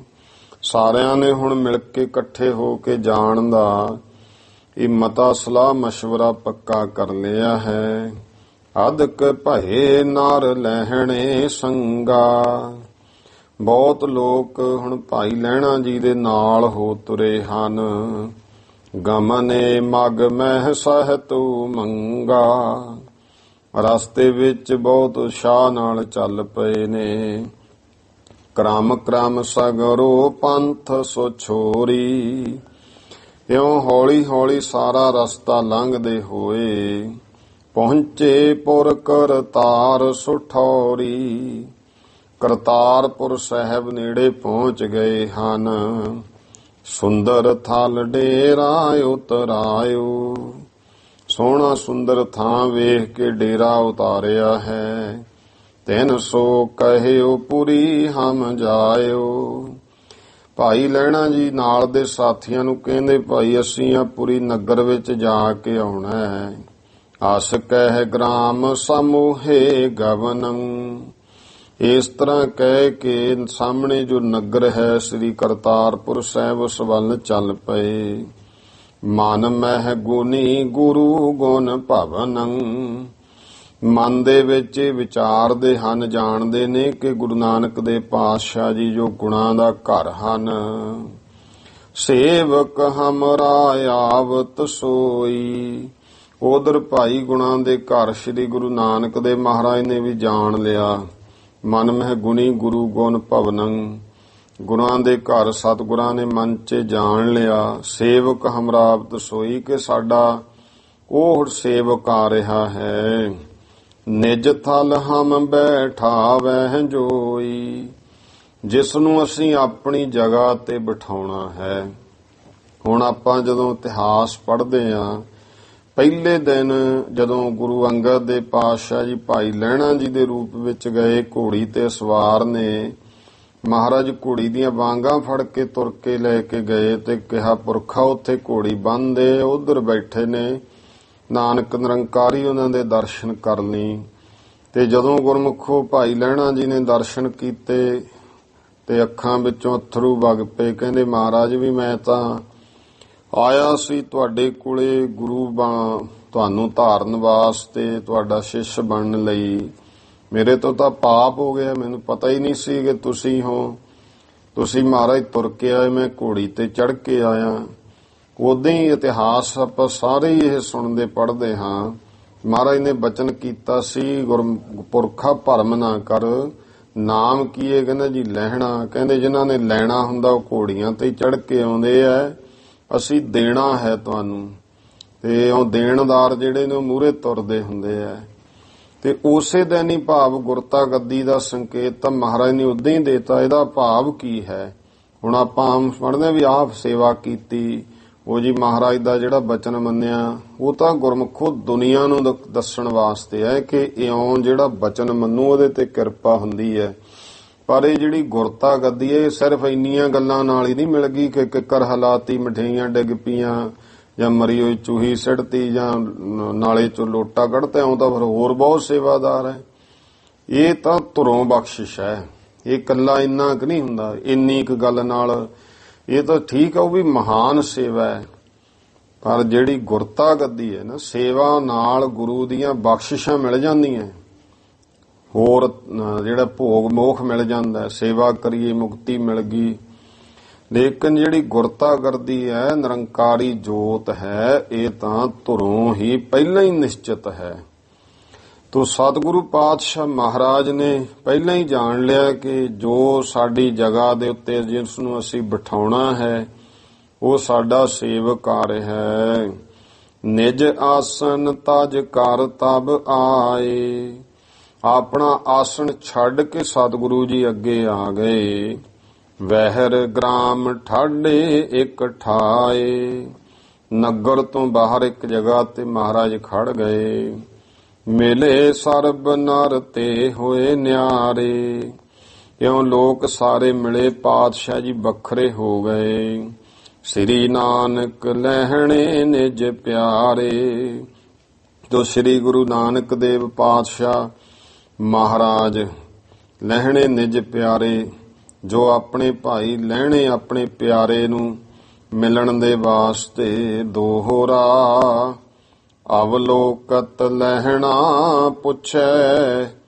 ਸ੍ਰੀ ਨਾਨਕ ਗੁਣ ਖਾਨ। ਇਧਰੋਂ ਘੋੜੀ ਤੇ ਸਵਾਰ ਹਨ ਭਾਈ ਲਹਿਣਾ ਜੀ ਨੇ ਦੇਖਿਆ ਤੇ ਵੇਖ ਕੇ ਪੁੱਛਦੇ ਨੇ ਵੀ ਹੇ ਮਹਾਂਪੁਰਸ਼ੋ ਸੰਤ ਜੀ, ਇੱਥੇ ਜੋ ਸ੍ਰੀ ਗੁਰੂ ਨਾਨਕ ਦੇਵ ਮਹਾਰਾਜ ਗੁਣਾਂ ਦੀ ਖਾਣ ਹਨ, ਤਿੰਨ ਦਰਸ਼ਨ ਕੀ ਚਾਹੇ ਮੁਝ, ਅਹੈ ਸੋ ਕੌਨਹਿ ਥਾਨ। ਉਹਨਾਂ ਦੇ ਦਰਸ਼ਨਾਂ ਦੀ ਮੈਨੂੰ ਬਹੁਤ ਚਾਹਨਾ ਹੈ, ਕਿਰਪਾ ਕਰਕੇ ਦੱਸੋ ਇੱਥੇ ਕਰਤਾਰਪੁਰ ਦੇ ਵਿੱਚ ਉਹਨਾਂ ਦਾ ਕਿਹੜਾ ਸਥਾਨ ਹੈ। ਚੌਪਈ। ਸ੍ਰੀ ਪ੍ਰਭ ਸੁਨ ਕੈ ਬੈਨ ਉਚਾਰੇ। ਸ੍ਰੀ ਗੁਰੂ ਨਾਨਕ ਦੇਵ ਜੀ ਪਾਤਸ਼ਾਹ ਨੇ ਸੁਣ ਕੇ ਬਚਨ ਕਹੇ, ਆਵੋ ਤੁਮ ਹਮਾਰੇ ਸੰਗਾਰੇ। ਭਾਈ ਤੂੰ ਸਾਡੇ ਨਾਲ ਹੀ ਆ ਜਾ। ਤਿਸ ਕੋ ਮੈਂ ਦੇਵੋਂ ਦਿਖਰਾਈ। ਜਿਹਦੇ ਤੂੰ ਦਰਸ਼ਨ ਕਰਨਾ ਆ, ਮੈਂ ਤੈਨੂੰ ਉਹ ਦਿਖਾ ਦਿੰਦਾ ਹਾਂ। ਜਿਹ ਕੋ ਤੂੰ ਬੂਝਤ ਹਿਤ ਲਾਈ। ਜਿਸ ਵਾਰੇ ਤੂੰ ਭਾਈ ਪੁਰਖਾ ਪ੍ਰੇਮ ਲਾ ਕੇ ਪੁੱਛਦਾ ਹੈ। ਅਸ ਕਹਿ ਤਹਿ ਤੇ ਚੱਲ ਪੁਨ ਆਏ। ਇਉਂ ਕਹਿ ਕੇ ਉਥੋਂ ਭਾਈ ਫਿਰ ਚੱਲ ਕਰਕੇ ਆ ਗਏ। ਧਰਮਸਾਲ ਜਹ ਅਤ ਛਬ ਪਾਏ। ਤੇ ਆ ਗਏ ਧਰਮਸ਼ਾਲਾ ਵਿੱਚ ਜੋ ਅਤੀ ਛਬ ਪਾਉਂਦੀ ਹੈ, ਭਾਵ ਬਹੁਤ ਸੋਭਦੀ ਹੈ। ਕਹਿ ਗੁਰ ਪੁਰਖਾ ਅੰਤਰ ਜਾਵੋ। ਗੁਰੂ ਨਾਨਕ ਦੇ ਪਾਤਸ਼ਾਹ ਕਹਿਣ ਲੱਗੇ, ਹੈ ਪੁਰਖਾ ਭਾਈ ਤੂੰ ਅੰਦਰ ਚਲਿਆ ਜਾ, ਆਗੇ ਉਨ੍ਹਾਂ ਕਾ ਦਰਸ਼ਨ ਪਾਵੋ। ਉਹ ਬੈਠੇ ਨੇ ਉੱਥੇ ਫਲਾਣੇ ਆ ਜਗ੍ਹਾ, ਇੱਧਰ ਹੈ ਜੋ ਕਮਰਾ ਬਣਿਆ ਹੋਇਆ ਸੀ ਧਰਮਸਾਲ ਵਿੱਚ, ਕਿ ਉੱਥੇ ਚਲਿਆ ਜਾ, ਅੰਦਰ ਜਾ ਕੇ ਜਿਨ੍ਹਾਂ ਦੇ ਦਰਸ਼ਨ ਕਰਨ ਆਇਆ ਜਾ ਕੇ ਦਰਸ਼ਨ ਪਾ ਲਾ। ਇਨ ਕੋ ਸਿੰਘ ਪੌਰ ਦਿਖਰਾਇਓ।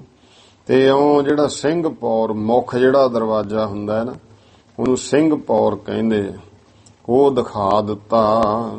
ਲਗਦਰ ਪਰਵਸੇ ਗੁਣ ਸੁਖ ਦਾਇਓ। ਤੇ ਆਪ ਛੋਟੇ ਦਰਵਾਜ਼ੇ ਰਾਹੀਂ ਸੁੱਖਾਂ ਦੇ ਦਾਤੇ, ਗੁਣਾਂ ਦੇ ਘਰ ਸਤਿਗੁਰੂ ਜੀ ਅੰਦਰ ਪ੍ਰਵੇਸ਼ ਹੋ ਗਏ। ਅੰਤਰ ਜਾਏ ਸਿੰਘਾਸਨ ਬੈਸੇ। ਤੇ ਅੰਦਰ ਜਾ ਕੇ ਆਪਣੀ ਪਵਿੱਤਰ ਸਿੰਘਾਸਣ ਗੁਰਤਾ ਗੱਦੀ ਤੇ ਬਿਰਾਜਮਾਨ ਹੋਏ। ਧਰਿਓ ਸਰੀਰ ਸ਼ਾਂਤ ਰਸ ਜੈਸੇ। ਤੇ ਸਰੀਰ ਇਸ ਤਰ੍ਹਾਂ ਜਿਵੇਂ ਸ਼ਾਂਤ ਰਸ ਨੇ ਹੀ ਆਪਣਾ ਸਰੀਰ ਧਾਰਿਆ ਹੋਵੇ, ਉਹ ਮਹਾਰਾਜ ਸ਼ਾਂਤ ਰਸ ਬੈਠੇ ਹਨ। ਜਬ ਸ੍ਰੀ ਲਹਿਣਾ ਅੰਤਰ ਗਇਓ। ਜਦੋਂ ਭਾਈ ਲਹਿਣਾ ਜੀ ਅੰਦਰ ਪਹੁੰਚੇ ਹਨ, ਸ੍ਰੀ ਨਾਨਕ ਗੁਰ ਦੇਖਤ ਭਇਓ। ਤੇ ਸ੍ਰੀ ਗੁਰੂ ਨਾਨਕ ਦੇਵ ਜੀ ਮਹਾਰਾਜ ਦੇ ਦਰਸ਼ਨ ਕੀਤੇ। ਸ਼ਰਨ ਸ਼ਰਨ ਕਹਿ ਬੰਧਨ ਕੀਨੀ। ਇਹ ਸਤਿਗੁਰੂ ਮੈਂ ਤੁਹਾਡੀ ਸ਼ਰਨ ਆਇਆ ਹਾਂ, ਤੁਹਾਡੀ ਸ਼ਰਨ ਆਇਆ ਕਹਿੰਦਿਆਂ ਬੰਦਨਾ ਕੀਤੀ ਹੈ। ਅਤ ਸ਼ਰਦਾ ਮਹਿ ਮਤ ਜਿਨ ਭੀਨੀ। ਤੇ ਬਹੁਤ ਹੀ ਸ਼ਰਧਾ ਦੇ ਵਿੱਚ ਜਿਸ ਭਾਈ ਲਹਿਣਾ ਜੀ ਦੀ ਮਤ ਜੋ ਭਿੱਜੀ ਹੋਈ ਹੈ। ਬੈਠ ਪਛਾਨਿਓ ਹੈ ਇਹ ਸੋਈ। ਜਦੋਂ ਸਾਹਮਣੇ ਬੈਠ ਗਏ, ਚੰਗੀ ਤਰ੍ਹਾਂ ਵੇਖਿਆ ਪਛਾਣਿਆ ਤਾਂ ਉਹੀ ਹਨ। ਪੰਥ ਬਤਾਵਤ ਆਵਤ ਜੋਈ। ਜੋ ਮੈਨੂੰ ਰਸਤੇ ਵਿੱਚ ਰਸਤਾ ਦੱਸਦੇ, ਪੰਥ ਬਤਾਉਂਦੇ, ਭਾਵ ਰਸਤਾ ਦੱਸਦੇ ਹੋਏ ਆਏ ਹਨ। ਮਨ ਮੈਂ ਗੁਣ ਕਹਿ ਭਇਓ ਹੈਰਾਨ। ਤੇ ਮਨ ਵਿੱਚ ਵਿਚਾਰ ਕੇ ਭਾਈ ਲਹਿਣਾ ਜੀ ਹੈਰਾਨ ਜੇ ਹੋ ਗਏ। ਔਗਣ ਵੱਡੋ ਆਪ ਤੇ ਜਾਨ। ਇਹ ਜਾਣਿਆ ਕਿ ਮੇਰੇ ਕੋਲ ਤਾਂ ਬਹੁਤ ਵੱਡਾ ਔਗਣ ਹੋ ਗਿਆ ਹੈ। ਸ੍ਰੀ ਨਾਨਕ ਸਭ ਮਨ ਕੀ ਜਾਨੀ। ਸ੍ਰੀ ਗੁਰੂ ਨਾਨਕ ਦੇ ਪਾਤਸ਼ਾਹ ਜੀ ਨੇ ਸਾਰੀ ਮਨ ਦੀ ਗੱਲ ਜਾਣੀ। ਕਿਰਪਾ ਨਿਧਾਨ ਕਹੀ ਮ੍ਰਿਦ ਬਾਨੀ। ਤੋ ਕਿਰਪਾ ਦੇ ਖਜ਼ਾਨੇ ਸਤਿਗੁਰੂ ਜੀ ਨੇ ਕੋਮਲ ਮਿੱਠੇ ਬਚਨ ਕਹੇ। ਪੁਰਖਾ ਕੁਸ਼ਲ ਤੁਮਾਰੇ ਅਹੇ। ਮਹਾਰਾਜ ਜੀ ਕਹਿੰਦੇ, ਹੈ ਪੁਰਖਾ ਵੀ ਕੀ ਗੱਲ ਸੁਖ ਸਾਂਦ ਹੈ, ਤੈਨੂੰ ਠੀਕ ਹੈ। ਸੁਣਤ ਸਰੋਣ ਲਹਿਣੇ ਬਚ ਕਹੇ। ਇਹ ਜਦੋਂ ਬਚਨ ਸੁਣੇ ਕੰਨੀ ਤੇ ਭਾਈ ਲਹਿਣਾ ਜੀ ਬਚਨ ਕਹਿਣ ਲੱਗੇ। ਤੁਮ ਦਰਸ਼ਨ ਤੇ ਪਰਮ ਆਨੰਦਾ। ਕਹਿਣ ਲੱਗੇ ਮਹਾਰਾਜ ਤੁਹਾਡੇ ਦਰਸ਼ਨ ਕਰਕੇ ਮਹਾਨ ਆਨੰਦ ਹੋ ਜੋ ਹੈ ਪ੍ਰਾਪਤ ਭਇਓ ਮੋਹੇ ਸੁਖ ਕੰਦਾ। ਇਹ ਸੁੱਖਾਂ ਦੇ ਕੰਦ ਮੂਲ ਸਤਿਗੁਰੂ ਜੀ, ਮੈਨੂੰ ਇਹ ਮਹਾਨ ਆਨੰਦ ਦੀ ਪ੍ਰਾਪਤੀ ਹੋਈ। ਵੇਖ ਭਗਤ ਦੇਵੀ ਕੋ ਤਬ ਹੀ। ਜਿਹੜਾ ਦੇਵੀ ਦੇ ਜਾਣ ਵਾਲਾ ਉਹ ਵੇਸ਼ ਸੀ, ਦੇਵੀ ਭਗਤ ਵਾਲਾ। ਉਹੇ ਜੇ ਬਸਤਰ ਸਨ ਜੋ ਪਾਏ ਹੋਏ। ਘਰ ਵਿਚਾਰ ਕੋ ਤਿਆਗਿਓ ਸਭ ਹੀ। ਤੇ ਵਿਚਾਰ ਜਿਹਾ ਕਰਕੇ ਉਹ ਸਾਰਾ ਹੀ ਉਹ ਬਸਤਰ ਜਿਹੜਾ ਭੇਸ਼ ਸੀ ਉਹ ਤਿਆਗ ਦਿੱਤਾ। ਕਹਿ ਗੁਰ ਪੁਰਖਾ ਜਾਨੋ ਜਾਹੀ। ਗੁਰੂ ਪਾਤਸ਼ਾਹ ਮਹਾਰਾਜ ਕਹਿਣ ਲੱਗੇ ਵੀ ਗੁਰੂ ਪਾਤਸ਼ਾਹ ਕਹਿੰਦੇ ਪੁਰਖਾ ਕੀ ਗੱਲ ਜਾਣਾ ਨਹੀਂ, ਜਾਨੋ ਜਾਹੀ ਤੂੰ ਤਾਂ ਅੱਗੇ ਜਾਣਾ ਹੈ। ਵੇਖ ਉਤਾਰਿਓ ਜਾਓ ਕੇ ਨਾਹੀ। ਤੇ ਆ ਤੂੰ ਇਹ ਭੇਸ਼ ਹੀ ਉਤਾਰ ਦਿੱਤਾ, ਕੀ ਗੱਲ ਹੁਣ ਅੱਗੇ ਨਹੀਂ ਜਾਣਾ ਹੈ। ਸੁਨੋ ਪ੍ਰਭੂ ਮਦ ਟੋਰਨ ਹੇਤਾ। ਭਾਈ ਲਹਿਣਾ ਜੀ ਕਹਿੰਦੇ ਮਹਾਰਾਜ ਵੀ ਮੇਰੀ ਬੇਨਤੀ ਸੁਣੋ। ਕੋਈ ਪੁਰਸ਼ ਚੱਲਿਆ ਸੀ ਸ਼ਹਿਦ ਦੀ ਭਾਲ ਵਿੱਚ, ਕੋਏ ਜੇ ਗਮਨਿਓ ਛੋਰਨ ਕੀਤਾ। ਹੁਣ ਸ਼ਹਿਦ ਦੀ ਭਾਲ ਵਿੱਚ ਕਿਸੇ ਨੇ ਦੱਸਿਆ ਫਲਾਣੀ ਜਗ੍ਹਾ ਮਿਲੂ ਤੈਨੂੰ, ਤੇ ਉਹ ਭਾਈ ਆਪਣਾ ਘਰ ਛੱਡ ਕੇ ਕੋਈ ਉਧਰ ਨੂੰ ਚੱਲਿਆ। ਤੇਹ ਕੋ ਮਗ ਮਹਿ ਅੰਮ੍ਰਿਤ ਪਾਈ। ਤੇ ਉਹ ਚੱਲਿਆ ਸੀ ਸ਼ਹਿਦ ਦੇ ਲੈਣ ਵਾਸਤੇ, ਤੇ ਰਸਤੇ 'ਚ ਉਹਨੂੰ ਅੰਮ੍ਰਿਤ ਮਿਲ ਜਾਵੇ। ਫਿਰ ਭਲਾ ਉਹ ਅੰਮ੍ਰਿਤ ਕਿਵੇਂ ਛੱਡ ਦੂ? ਅੰਮ੍ਰਿਤ ਤਾਂ ਸ਼ਹਿਦ ਤਾਂ ਚਲੋ ਇਹ ਤਾਂ ਮੱਖੀਆਂ ਤੋਂ ਮਿਲ ਜਾਂਦਾ ਹੈ, ਜਿਹੜਾ ਅੰਮ੍ਰਿਤ ਹੈ ਉਹ ਤਾਂ ਗੁਰਮੁਖੋ ਪਰਮੇਸ਼ਰ ਦੀ ਦਾਤ ਹੈ।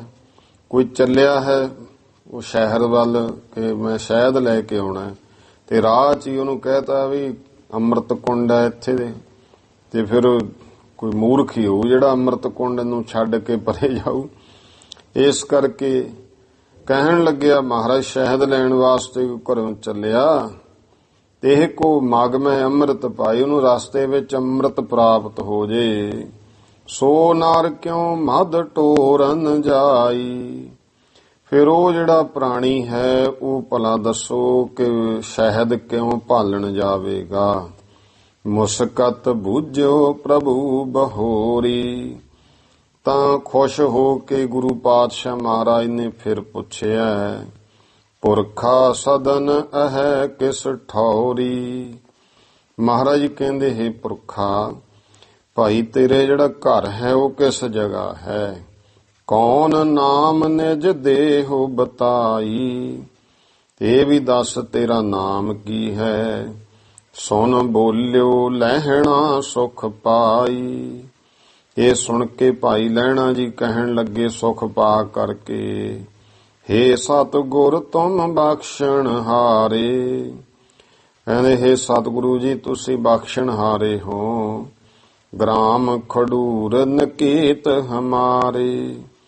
ਸਾਡਾ ਘਰ ਇਸ ਸਮੇਂ ਖਡੂਰ ਨਗਰ ਦੇ ਵਿੱਚ ਹੈ। ਲਹਿਣਾ ਨਾਮ ਕਹਿਤ ਹੈ ਮੇਰਾ। ਤੇ ਮੇਰਾ ਨਾਂ ਲੋਕੀ ਲਹਿਣਾ ਕਹਿੰਦੇ ਨੇ, ਭਾਵ ਮੇਰਾ ਨਾਮ ਲਹਿਣਾ ਹੈ। ਤੇ ਹਣ ਖੱਤਰੀ ਰਾਵਰ ਚੇਰਾ। ਤੇ ਮਹਾਰਾਜ ਮੈਂ ਤ੍ਰਿਹਣ ਜਾਤੀ ਦੇ ਵਿੱਚ ਖੱਤਰੀਆਂ ਦੇ ਘਰ ਪੈਦਾ ਹੋਇਆ। ਤ੍ਰਿਹਣ ਗੋਤ ਖੱਤਰੀ ਜਾਤੀ ਤੁਹਾਡਾ ਸੇਵਕ। ਸ੍ਰੀ ਗੁਰ ਕਹਿ ਲਹਿਣੇ ਤਹਿ ਲੈਣਾ। ਗੁਰੂ ਮਹਾਰਾਜ ਕਹਿਣ ਲੱਗੇ ਭਾਈ ਲਹਿਣਿਆ ਤੂੰ ਭਾਈ ਸਾਤੋਂ ਲੈਣਾ ਹੈ। ਸੁਨ ਪੁਰਖਾ ਹਮਨੇ ਹੈ ਦੇਣਾ। ਐ ਪੁਰਖਾ ਸੁਣ ਭਾਈ ਅਸੀਂ ਤੈਨੂੰ ਕੁਝ ਦੇਣਾ ਹੈ। ਇਤਨੇ ਮਹਿ ਨਰ ਸੋ ਚੱਲ ਆਏ। ਇੰਨੇ ਨੂੰ ਜਿਹੜੇ ਲੋਕ ਨਾਲ ਸੀ ਉਹ ਵੀ ਚੱਲ ਕੇ ਆ ਗਏ।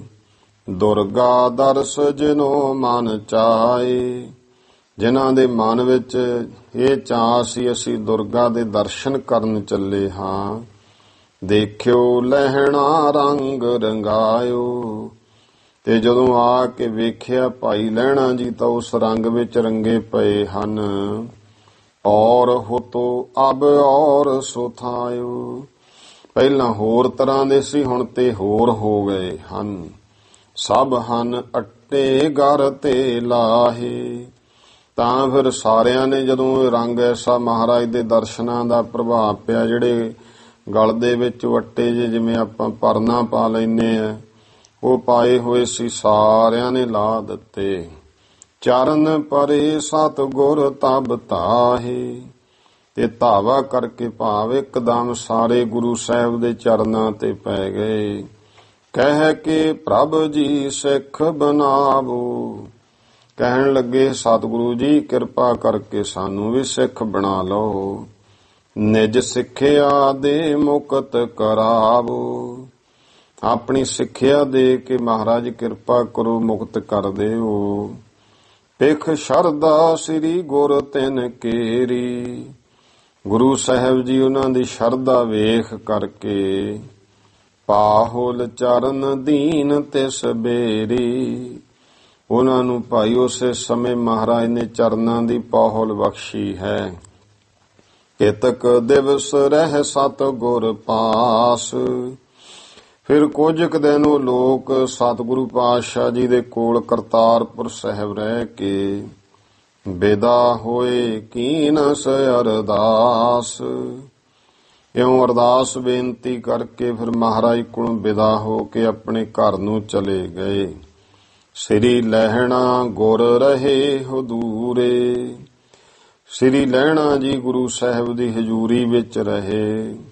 ਲੱਗਿਓ ਸਿਓ ਮਹਿ ਪ੍ਰੇਮ ਸੋ ਪੂਰੇ। ਇਉਂ ਭਾਈ ਅੰਦਰ ਬਹੁਤ ਹੀ ਪੂਰਨ ਪ੍ਰੇਮ ਗੁਰੂ ਸਾਹਿਬ ਦੇ ਚਰਨਾਂ ਨਾਲ ਲੱਗ ਗਿਆ ਹੈ। ਏਕ ਦਿਵਸ ਸ੍ਰੀ ਗੁਰ ਗਤ ਦਾਨੀ।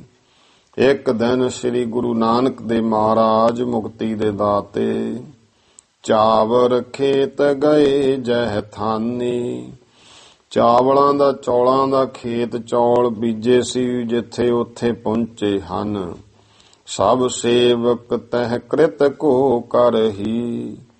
ਉੱਥੇ ਸਾਰੇ ਸੇਵਕ ਉਹ ਕਰਮ ਕਰ ਰਹੇ ਸਨ।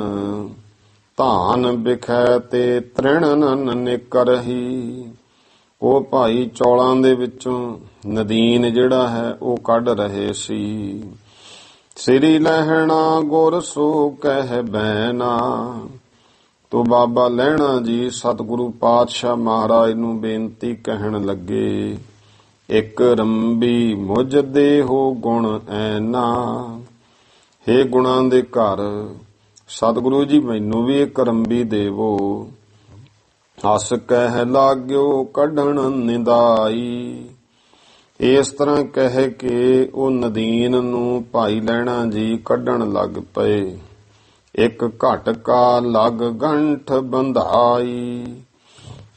ਤੇ ਇੱਕ ਘੜੀ ਦੇ ਵਿੱਚ ਹੀ ਭਾਈ ਲਹਿਣਾ ਜੀ ਨੇ ਇੱਕ ਵੱਡੀ ਗੰਢ ਉਹ ਬੰਨ ਲਈ ਹੈ। ਸੀਸ ਉਠਾਏ ਲਿਆਇਓ ਤਹਾਂ। ਤੇ ਸਿਰ ਤੇ ਚੁੱਕ ਕੇ ਭਾਈ ਲਹਿਣਾ ਜੀ ਉਸ ਜਗ੍ਹਾ ਲੈ ਆਏ। ਗਊ ਮੈਖੀ ਬਾਧੀ ਥੀ ਜਹਾਂ। ਜਿੱਥੇ ਗੁਰਮੁਖੋ ਗਊਆਂ ਮੱਝਾਂ ਬੰਨੀਆਂ ਹੋਈਆਂ ਸਨ। ਤਿੰਨ ਆਗੇ ਤ੍ਰਿਣ ਦੀਨੇ ਪਾਈ। ਤੇ ਉਹਨਾਂ ਦੇ ਅੱਗੇ ਉਹ ਫਿਰ ਘਾਹ ਪੱਠੇ ਦੇ ਰੂਪ ਵਿੱਚ ਨਦੀਨ ਜਿਹੜਾ ਸੀ ਉਹ ਪਾ ਦਿੱਤਾ। ਦੇਖ ਸੁਲੱਖਣੀ ਮਨ ਬਿਸਮਾਈ। ਇਹ ਦੇਖ ਕੇ ਮਾਤਾ ਸੁਲੱਖਣੀ ਮਨ ਵਿੱਚ ਹੈਰਾਨ ਹੋਈ। ਸੀਸ ਬਦਨ ਕਰ ਪੱਗ ਪਟ ਸਾਰੇ। ਕਿ ਸਿਰ ਦੇ ਉੱਤੇ ਮੁੱਖ ਦੇ ਉੱਤੇ ਆਉਂ ਸਾਰੇ ਦਸਤਾਰ ਹੋਰ ਜਿਹੜੇ ਆ ਸਰੀਰ ਤੇ ਸਿਰ ਤੋਂ ਲੈ ਕੇ ਸਾਰੇ ਰੇਸ਼ਮੀ ਵਸਤਰ ਪਾਏ ਐ। ਰਹੇ ਉਹ ਪੰਕ ਲਗ ਦੇਖ ਵਿਚਾਰੇ। ਪਰ ਸਾਰਿਆਂ ਦੇ ਉੱਤੇ ਚਿੱਕੜ ਲੱਗ ਗਿਆ ਹੈ। ਇਹ ਦੇਖ ਕੇ ਵਿਚਾਰ ਕਰਦੇ ਐ। ਤਾਹੇ ਸਮੇਂ ਸ੍ਰੀ ਗੁਰ ਭੀ ਆਏ। ਮਾਤਾ ਜੀ ਇਹ ਵਿਚਾਰ ਜੀ ਕਰ ਰਹੇ ਨੇ ਕਿ ਚਿੱਕੜ ਲੱਗ ਗਿਆ, ਕਿੰਨੇ ਸੋਹਣੇ ਵਸਤਰ ਪਾਏ ਹੋਏ ਸੀ ਤੇ ਮਹਾਰਾਜ ਨੇ ਇਹਨਾਂ ਨੂੰ ਸੇਵਾ ਚਲਾ ਦਿੱਤਾ। ਉਸੇ ਸਮੇਂ ਸ੍ਰੀ ਗੁਰੂ ਨਾਨਕ ਦੇਵ ਜੀ ਪਾਤਸ਼ਾਹ ਵੀ ਆ ਗਏ। ਦੇਖ ਸੁਲੱਖਣੀ ਬਚਨ ਅਲਾਏ। ਸਤਿਗੁਰਾਂ ਨੂੰ ਵੇਖਿਆ ਤਾਂ ਮਾਤਾ ਸੁਲੱਖਣੀ ਜੀ ਨੇ ਬਚਨ ਕਹੇ। ਹੇ ਪਤ ਜੀ ਤੁਮ ਬੇਪਰਵਾਹ। ਹੇ ਪਤੀ ਸਤਿਗੁਰੂ ਜੀ ਤੁਸੀਂ ਕੋਈ ਪਰਵਾਹ ਨਹੀਂ ਕਰਦੇ ਇਸ ਗੱਲ ਦੀ। ਲਹਿਣਾ ਸੇਵ ਕਰੇ ਗ੍ਰਹਿ ਮਾਹ। ਵੀ ਇਹ ਠੀਕ ਹੈ ਭਾਈ ਲਹਿਣਾ ਇਹਨੂੰ ਸੇਵਾ ਚਲਾਉਣਾ, ਇੱਥੇ ਘਰ ਦੇ ਵਿੱਚ ਸੇਵਾ ਕਰ ਲਵੇ। ਸੇਵਾ ਆਜ ਅਯੋਗ ਕਰਾਈ। ਆ ਤੁਸੀਂ ਅੱਜ ਠੀਕ ਨਹੀਂ ਕੀਤਾ, ਇਹ ਅਯੋਗ ਸੇਵਾ ਕਰਾਈ ਹੈ। ਹੁਣ ਜਿਸ ਤਰ੍ਹਾਂ ਦਾ ਕੋਈ ਕੰਮ ਕਰਨ ਵਾਲਾ ਉਹ ਧੋਏ ਜੀ ਸੇਵਾ ਮਹਾਰਾਜ ਤੁਸੀਂ ਕਰਾਓ, ਇਹ ਤੁਸੀਂ ਅਯੋਗ ਕਰਾਇਆ। ਨਸ਼ਟ ਬਸਨ ਭੇ ਕੀਰ ਲਗਾਈ। ਆ ਦੇਖੋ ਇਹਨਾਂ ਦੇ ਵਸਤਰ ਸਾਰੇ ਹੀ ਖਰਾਬ ਹੋ ਗਏ, ਚਿੱਕੜ ਲੱਗ ਗਿਆ। ਗੁਣ ਖਾਨੀ ਸੁਨ ਬੈਨ ਉਚਾਰੇ। ਤੋ ਗੁਣਾਂ ਦੀ ਖਾਣ ਸਤਿਗੁਰੂ ਗੁਰੂ ਨਾਨਕ ਦੇਵ ਪਾਤਸ਼ਾਹ ਨੇ ਉੱਥੇ ਫੇਰ ਉਹ ਬਚਨ ਕਹੇ। ਨਹੀਂ ਪੰਕ ਸੰਗ ਭਰਿਓ ਭਾਰੇ। ਕਹਿਣ ਲੱਗੇ ਸੁਲੱਖਣੀ ਇਹ ਪੰਕ ਇਹ ਚਿੱਕੜ ਨਾਲ ਨਹੀਂ ਹੈ ਬਹੁਤਾ ਭਰਿਆ। ਦੀਨ ਦੁਨੀ ਕਾ ਛਤਰ ਸੋਧੀਓ। ਇਹ ਨਦੀਨ ਦੀ ਪੰਡ ਨਾ ਜਾਣੀ ਸੁਲੱਖਣੀ, ਅਸੀਂ ਤਾਂ ਦੀਨ ਦੁਨੀਆ ਦਾ ਛਤਰ ਦਿੱਤਾ ਹੈ ਇਹਨਾਂ ਤੇ। ਅਪਰ ਨ ਇਨ ਸਮ ਜਗ ਮਹਿ ਕੀਓ। ਇਹਨਾਂ ਵਾਂਗੂ ਹੋਰ ਨਹੀਂ ਕਿਸੇ ਨੇ ਜਗਤ ਵਿੱਚ ਕੀਤਾ। ਪੰਕ ਜੌਨ ਤੁਮ ਕੋ ਦ੍ਰਿਸ਼ਟਾਵਾ। ਮਹਾਰਾਜ ਕਹਿੰਦੇ ਹੇ ਸੁਲੱਖਣੀਏ, ਜਿਹੜਾ ਤੈਨੂੰ ਇਹ ਚਿੱਕੜ ਦਿਸਦਾ ਨਾ ਇਹਦੇ ਬਸਤਰਾਂ ਤੇ ਪਿਆ ਹੋਇਆ, ਕੇਸਰ ਕੋ ਹਮਨੇ ਛਿੜਕਾਵਾ। ਇਹ ਤਾਂ ਅਸੀਂ ਇਹਦੇ ਸਰੀਰ ਤੇ ਕੇਸਰ ਛਿੜਕਾਇਆ ਹੈ। ਅਬ ਤੁਮ ਦੇਖ ਖਰੋ ਹੈ ਨੇਰੇ। ਹੁਣ ਤੂੰ ਮਹਾਰਾਜ ਕਹਿੰਦੇ ਨੇੜੇ ਹੋ ਕੇ ਵੇਖ ਲੈ। ਜਬ ਦੇਖਿਓ ਕੇਸਰ ਛਿਟਕੇ ਰੇ। ਤੇ ਜਦੋਂ ਮਾਤਾ ਸੁਲੱਖਣੀ ਜੀ ਨੇ ਵੇਖਿਆ ਨੇੜੇ ਹੋ ਕੇ, ਇੱਕਦਮ ਐਸਾ ਮਹਾਰਾਜ ਨੇ ਦ੍ਰਿਸ਼ਟੀ ਕਰਤੀ ਤੇ ਉਹ ਅੰਦਰ ਦਾ ਭੇਦ ਦਿਖਾਤਾ। ਕੀ ਦੇਖਦੀ ਹੈ ਕਿ ਉੱਤੇ ਛਤਰ ਹੈ ਤੇ ਗੁਰਮੁਖੋ ਸਰੀਰ ਜਿਹੜਾ ਬਸਤਰ ਪਾਏ ਹੈ ਉਹ ਚਿੱਕੜ ਨਹੀਂ, ਉਹ ਕੇਸਰ ਦੇ ਛਿੱਟੇ ਦਿਸਦੇ ਹਨ। ਕਹਿ ਸੁਲੱਖਣੀ ਸ੍ਰੀ ਪ੍ਰਭ ਤਾਈ। ਮਾਤਾ ਸੁਲੱਖਣੀ ਜੀ ਸ੍ਰੀ ਗੁਰੂ ਨਾਨਕ ਦੇਵ ਜੀ ਮਹਾਰਾਜ ਤਾਈ ਕਹਿਣ ਲੱਗੇ, ਤੁਮਰੀ ਗਤ ਕਛ ਲਖੀ ਨਾ ਜਾਈ। ਮਹਾਰਾਜ ਜੀ ਤੁਹਾਡੀ ਗਤ ਮਰਜ਼ਾਦਾ ਮਹਿਮਾ ਨੂੰ ਕੋਈ ਜਾਣਿਆ ਨਹੀਂ ਜਾ ਸਕਦਾ। ਕਹਿ ਗੁਰ ਭਵ ਸਾਗਰ ਕੇ ਮਾਹੀ। ਗੁਰੂ ਮਹਾਰਾਜ ਕਹਿਣ ਲੱਗੇ, ਭਾਈ ਆ ਜਿਹੜਾ ਭਵ ਸਾਗਰ ਹੈ, ਭੈ ਦਾ ਸਮੁੰਦਰ ਹੈ ਜੋ ਸੰਸਾਰ, ਗੁਰੂ ਬਿਨਾ ਨਰ ਡੂਬਤ ਜਾਹੀ। ਇਸ ਭਵ ਸਾਗਰ ਦੇ ਵਿੱਚ ਗੁਰੂ ਧਾਰੇ ਤੋਂ ਬਿਨਾ ਜਿਹੜਾ ਸੰਸਾਰ ਲੋਕ ਨੇ ਨਾ, ਸੰਸਾਰ ਸਮੁੰਦਰ ਵਿੱਚ ਡੁੱਬ ਰਹੇ ਹਨ। ਬਹੁ ਨਰ ਕੋ ਮਲਾਹਾ ਇਹ ਹੋਈ। ਐ ਸੁਲੱਖਣੀਏ ਬਹੁਤ ਲੋਕਾਂ ਦਾ ਇਹ ਮਲਾਹ ਬਣੇਗਾ। ਪਾਰ ਕਰੈ ਸਿੱਖਨ ਕੋ ਜੋਈ। ਜਿਹੜੇ ਵੀ ਸਿੱਖ ਬਣਨਗੇ ਉਹਨਾਂ ਨੂੰ ਇਹ ਪਾਰ ਕਰੇਗਾ ਭਵਜਲ ਤੋਂ। ਤੂਸਨ ਭਈ ਸੁਲੱਖਣੀ ਸੁਣ ਕੈ। ਮਾਤਾ ਸੁਲੱਖਣੀ ਜੀ ਸੁਣ ਕੇ ਚੁੱਪ ਕਰ ਗਏ। ਨਿਜ ਪਤ ਬਚਨ ਸਤ ਸਭ ਗੁਣ ਕੈ। ਆਪਣੇ ਪਤੀ ਸਤਿਗੁਰੂ ਜੀ ਦੇ ਬਚਨਾਂ ਨੂੰ ਸਤ ਵਿਚਾਰ ਕੇ ਕਿ ਸਤਿਗੁਰੂ ਪਤੀ ਗੁਰੂ ਪਾਤਸ਼ਾਹ ਮਹਾਰਾਜ ਮਾਤਾ ਸੁਲੱਖਣੀ ਜੀ ਨੇ ਵਿਚਾਰਦੇ ਸੱਚ ਕਹਿੰਦੇ ਹਨ। ਗੁਰ ਆਗਿਆ ਮਹਿ ਰਹਿ ਸੁਖ ਪਾਵੇ। ਇਉਂ ਭਾਈ ਗੁਰੂ ਦੀ ਆਗਿਆ ਵਿੱਚ ਰਹਿ ਕੇ ਜੋ ਵੀ ਰਹਿੰਦਾ ਹੈ, ਭਾਈ ਲਹਿਣਾ ਜੀ ਰਹੇ ਉਹਨਾਂ ਨੇ ਸੁਖ ਪਾਇਆ। ਜੋ ਵੀ ਕੋਈ ਗੁਰੂ ਦੇ ਹੁਕਮ ਆਗਿਆ ਵਿੱਚ ਰਹਿੰਦਾ ਹੈ ਉਹ ਰਹਿ ਕੇ ਸੁਖ ਪਾਉਂਦਾ ਹੈ। ਕਬ ਗੁਰ ਚਰਨਨ ਪਰ ਬਲ ਜਾਵੇ। ਸੰਤ ਰੇਣ ਪ੍ਰੇਮ ਸਿੰਘ ਜੀ ਕਹਿੰਦੇ, ਭਾਈ ਮੈਂ ਕਵੀ ਗੁਰੂ ਪਾਤਸ਼ਾਹ ਮਹਾਰਾਜ ਦੇ ਚਰਨਾਂ ਤੋਂ ਬਲਿਹਾਰ ਜਾਂਦਾ ਹਾਂ। ਇਤ ਸ੍ਰੀ ਗੁਰਪੁਰ ਪ੍ਰਕਾਸ਼ ਗ੍ਰੰਥੇ। ਇੱਥੇ ਤੱਕ ਜੋ ਸ੍ਰੀ ਗੁਰਪੁਰ ਪ੍ਰਕਾਸ਼ ਗ੍ਰੰਥ ਪ੍ਰਥਮ ਮਹੱਲੇ ਪਹਿਲੇ ਮਹੱਲੇ ਭਾਵ ਸ੍ਰੀ ਗੁਰੂ ਨਾਨਕ ਦੇਵ ਮਹਾਰਾਜ ਦੇ ਜੀਵਨ ਪ੍ਰਸੰਗ, ਸ੍ਰੀ ਲਹਿਣਾ ਜੀ ਮਿਲਾਪ ਔਰ ਸੇਵਾ ਪ੍ਰਸੰਗ ਵਰਣਨ।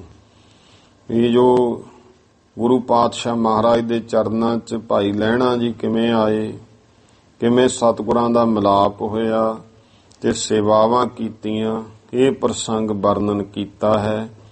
ਨਾਮ ਅਸ਼ਟ ਪੰਚਾ ਸਤ ਮੰਦਰ ਹੈ। ਅਸ਼ਟ 8 ਪੰਚਾ ਸਤ 50। ਇਹ ਭਾਈ 58ਵਾਂ ਜਿਹੜਾ ਹੈ 50 ਤੇ 8 58ਵਾਂ ਘਰ ਦਾ ਪ੍ਰਸੰਗ ਜਿਹੜਾ ਹੈ ਉਹ ਬਿਆਨ ਕੀਤਾ ਹੈ। ਤੇ ਉਸ ਤੋਂ ਬਾਅਦ ਕੱਲ ਹੁਣ ਆਪਾਂ 59ਵੇਂ ਪ੍ਰਸੰਗ ਨੂੰ ਪੜ੍ਹਾਂ ਸੁਣਾਂਗੇ। ਕਿਵੇਂ ਗੁਰੂ ਮਹਾਰਾਜ ਦੇ ਦਰ ਕਰਤੇ ਭਾਈ ਲਹਿਣਾ ਜੀ ਨੇ ਗੁਰੂ ਨਾਨਕ ਦੇਵ ਜੀ ਦੇ ਚਰਨਾਂ 'ਚ ਰਹਿ ਕੇ ਸੇਵਾ ਕੀਤੀ ਤੇ ਧੰਨ ਗੁਰੂ ਅੰਗਦ ਦੇ ਪਾਤਸ਼ਾਹ ਮਹਾਰਾਜ ਫਿਰ ਬਣਦੇ ਆ। ਇੱਥੇ ਹੁਣ ਲਗਭਗ ਗੁਰੂ ਨਾਨਕ ਦੇਵ ਪਾਤਸ਼ਾਹ ਜੀ ਦੇ ਜੀਵਨ ਦੇ ਜਿਹੜੇ ਪ੍ਰਸੰਗ ਹੈ ਉਹ ਨੇੜ ਲਿਆਂਦੇ ਨੇ ਸੰਤ ਰੇਣ ਜੀ ਨੇ, ਕਿਉਂਕਿ ਸੰਖੇਪ ਕਥਾ ਹੈ। ਫਿਰ ਅੱਗੇ ਗੁਰੂ ਅੰਗਦ ਦੇਵ ਪਾਤਸ਼ਾਹ ਮਹਾਰਾਜ ਦਾ ਜੀਵਨ ਪ੍ਰਸੰਗ। ਆਓ ਹੁਣ ਟਾਈਮ ਹੋ ਗਿਆ ਹੈ ਸਮਾਪਤੀ ਦਾ। ਭੁੱਲ ਚੁੱਕ ਦੀ ਖਿਮਾ। ਸਰਬੱਤ ਮਾਈ ਭਾਈ। ਉਚਾਰਨ ਕਰੋ ਜੀ ਵਾਹਿਗੁਰੂ ਨਾਮ ਜਹਾਜ ਹੈ, ਚੜੇ ਸੋ ਉਤਰੇ ਪਾਰ। ਜੋ ਸ਼ਰਧਾ ਕਰ ਸੇਵੰਦੇ, ਗੁਰ ਪਾਰ ਉਤਾਰਨ ਹਾਰ। ਵਾਹਿਗੁਰੂ ਜੀ ਕਾ ਖਾਲਸਾ, ਵਾਹਿਗੁਰੂ ਜੀ ਕੀ ਫਤਿਹ।